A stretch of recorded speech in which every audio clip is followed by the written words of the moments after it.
The sun over center court had barely set when the words finally came. Quiet, composed, and steeped in finality.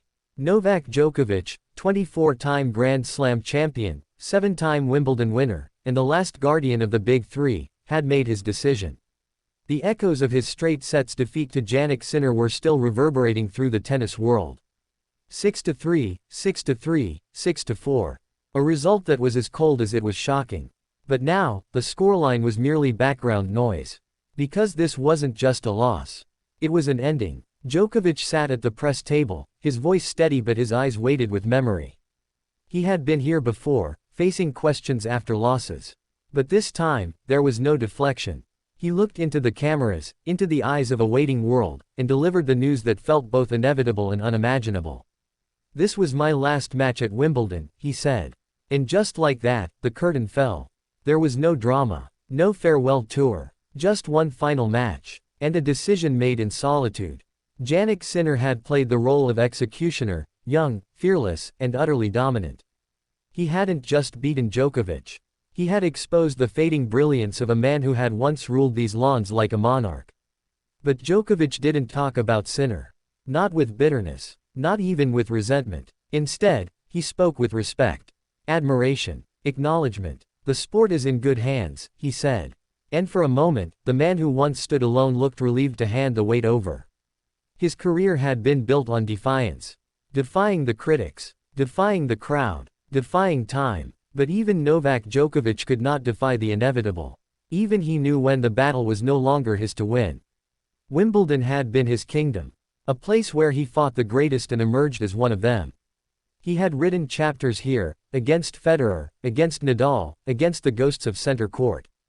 But the pen was now down. This was not how he had imagined his final match. Not with his serve broken. Not with his shots sailing long. Not with his legs lagging behind his instincts. But he accepted it, because champions know when to leave the stage.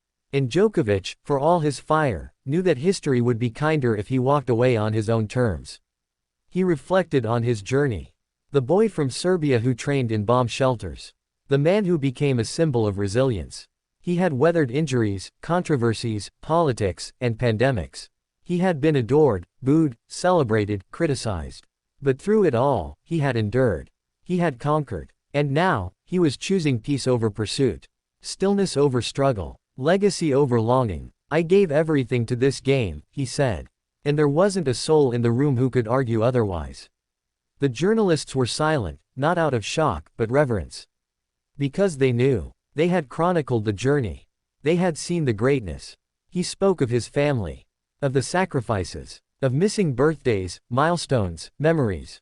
All for the relentless chase of excellence. And he thanked them, not just for their support, but for their patience. Then came the moment that hit hardest. He looked out, beyond the microphones. Beyond the headlines waiting to be written. And said, "I hope I left something behind. Something more than trophies." That was always the paradox of Djokovic. The man who won more than anyone, yet always chased meaning beyond medals. His career had been filled with trophies. But it was built on fight. On grit. On willpower that defied logic. He didn't glide like Federer. He didn't rage like Nadal. He endured. And that endurance changed tennis forever. But now, the torch was officially passed. To Sinner. To Alcaraz. To a new generation raised on Djokovic highlights and inspired by his tenacity. He stood up, smiled gently, and nodded once. A farewell without frills. A goodbye laced with gratitude, not grief. As he walked away from the table, reporters didn't scramble for more. There were no further questions.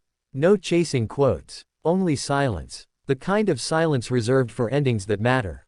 Outside, center court stood still. Thousands of fans, some still in disbelief. Others already nostalgic. This was more than the end of a player's Wimbledon journey.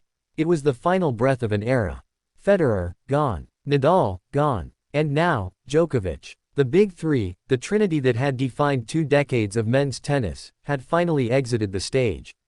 What remains is the echo. The memories. The matches we'll replay. The emotions we'll carry. Novak Djokovic will not play another Wimbledon match. But he doesn't need to. Because the grass has his footsteps etched into it. The trophies bear his name. And the soul of center court still remembers the sound of his roar.